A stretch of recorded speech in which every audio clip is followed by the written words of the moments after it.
सो hello मेरे बच्चों, welcome back to my channel. तो आज हम बात करने वाले हैं physiology and injuries in sports के बारे में, जो कि है आपका चैप्टर नंबर 7। और इसमें से काफ़ी अच्छे सारे क्वेश्चंस फंसते हैं। और इसमें अच्छी बात यह है कि इसमें बहुत सारा लिखने को भी मिलता है आपको। बस थोड़े टेक्निकल टर्म्स याद होने चाहिए। तो बिना ज़्यादा बेकार की बातें करें, आगे बढ़ते हैं। पहले मैं आपको बता दूं कि फिजियोलॉजी होता क्या है ना।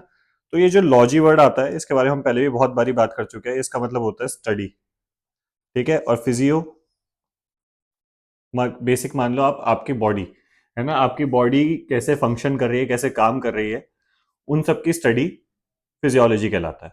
ठीक है। तो बहुत सारे फैक्टर्स ऐसे होते हैं जो आपकी फिजिकल फिटनेस के कंपोनेंट्स को डिटरमाइन करते हैं, है ना।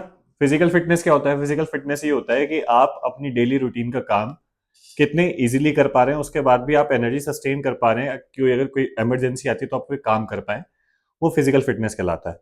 तो फिजियोलॉजिकल फैक्टर्स बहुत सारे ऐसे होते हैं जो आपके फिजिकल फिटनेस को डिटरमाइन करते हैं कि इस इंसान की फिजिकल फिटनेस कैसी होगी, है ना। अब ये सुनने में थोड़ा सा टॉपिक अटपटा सा हो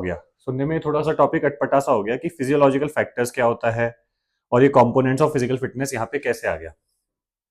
तो इस आसान भाषा को आप ऐसे समझ लो कि मान लो आपके सामने दो लोग खड़े हैं।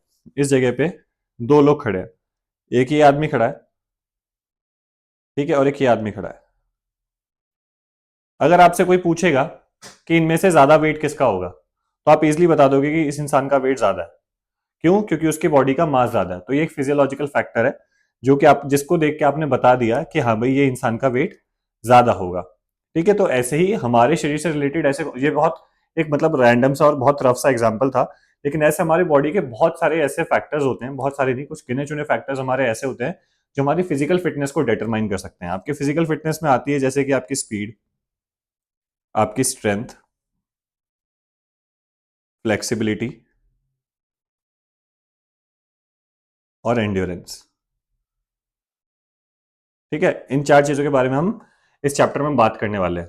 तो बेसिकली मुद्दा यह है कि हम उन फिजियोलॉजिकल फैक्टर्स की बात करेंगे जो डिटरमाइन करेंगे कि हमारी फिजिकल फिटनेस कैसी होगी, है ना, जिसको देख के हम बता सकते हैं कि हाँ भाई, इस इंसान की फिजिकल फिटनेस की ये कंपोनेंट अच्छा होगा या बुरा होगा।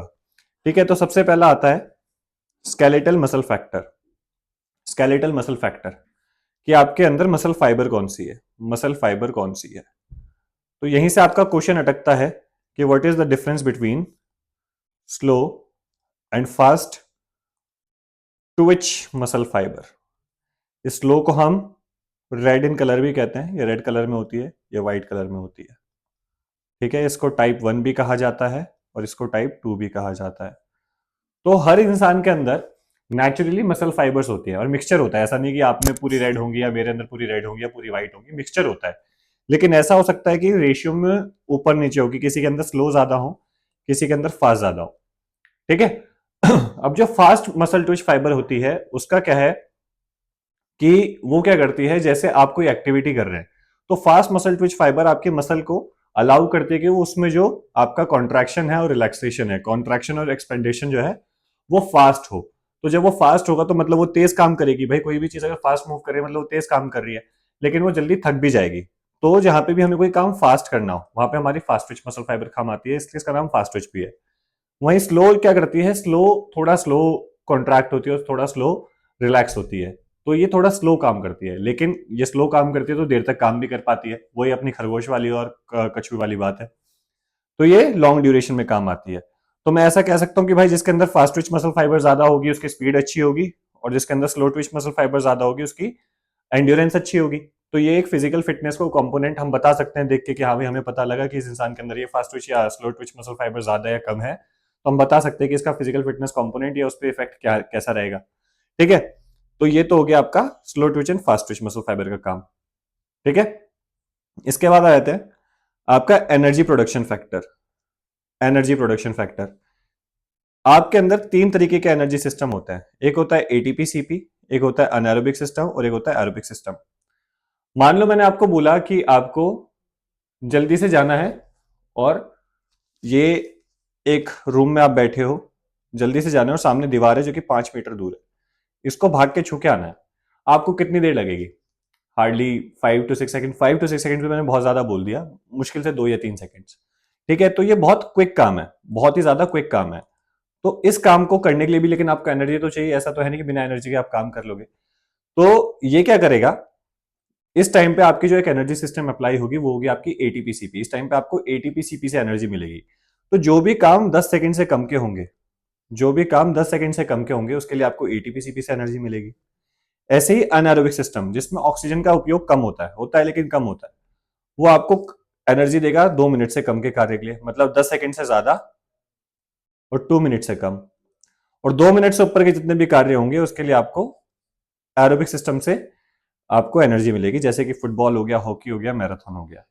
तो आपके तीनों एनर्जी सिस्टम ये होते हैं और ये भी आपके फिटनेस को डिटरमाइन करते हैं, क्योंकि जैसे आपको पता होगा जिसका एटीपीसीपी ज्यादा स्ट्रांग है उसकी स्पीड अच्छी होगी, और जिसका एरोबिक सिस्टम ज्यादा स्ट्रांग है उसकी एंड्योरेंस ज्यादा अच्छी होगी।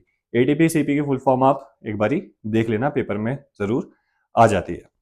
उसके अलावा आपके cardio respiratory factor, cardio respiratory दो शब्द से मिलकर बना है, कार्डियो वस्कुलर प्लस रेस्पिरेटरी। ठीक है, दो शब्द से मिलकर बना है कार्डियो रेस्पिरेटरी। तो इसका क्या काम है भैया, आपने सांस लिया, उस सांस में अंदर ऑक्सीजन आया, वहां पे लंग्स में आके कार्बन डाइऑक्साइड के साथ गैस एक्सचेंज हुआ। ठीक है, वो आपका पूरा ये, फिर उसके बाद वो लंग्स में गया, लंग्स से हार्ट में गया, आपका ऑक्सीजनेटेड ब्लड बना, फिर वो पूरी बॉडी में गया, तो दोनों साथ में काम करते हैं। वो कैसे काम कर रहे हैं वो भी साथ में मैटर करता है। यहाँ पे लिखा हुआ है स्क्रीन पे, थोड़ा ज्यादा भर गया मामला, लेकिन देख लेना, दिख तो रहा ही होगा। ठीक है, अब आ जाते हैं हमारे फिजिकल फिटनेस कंपोनेंट्स के बारे में, जिसमें हम इसमें बात करने वाले हैं इस चैप्टर में। पहला है स्ट्रेंथ। पहला है स्ट्रेंथ। स्ट्रेंथ आपका होता है ability to overcome resistance, ability to overcome resistance. ठीक है, उसके बाद आता है आपका एंड्योरेंस। एंड्योरेंस होता है to do some activity under the condition of fatigue.